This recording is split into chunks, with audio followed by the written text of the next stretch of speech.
اليوم أيها الأصدقاء سوف نتعلم على دالة مفيدة جدا تصلح لنا أخطاءنا. هذه الدالة هي من الدالات المهمة التي من خلالها نستطيع أن نختصر المسافات. لنفترض أنه لدينا هنا نص وتم كتابة محرف المسافة عدة مرات. هذه الدالة عندما نربطها مع هذا النص إنها تستكشف أن بين الكلمة الأولى والكلمة الثانية يجب أن يكون فيها مسافة واحدة، فإذا إنها تختصر جميع المسافات الزائدة وتبقي مسافة واحدة فقط.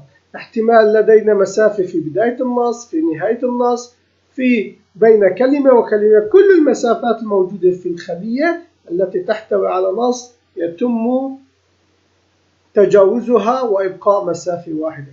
إنها من الدالات مهمة، أرجو أن تستفيدوا وتستخدموها، لأن المستخدم احتمال أن يسجل بيانات وعند إعادة تكرار البيانات نكتشف أن بين المادة الأولى والمادة الثانية مع أنها متشابهة لكن البرنامج لم يكتشف تشابه، وذلك بسبب أن المستخدم وضع مسافة زائدة في المرة الثانية لتسجيل هذه المادة.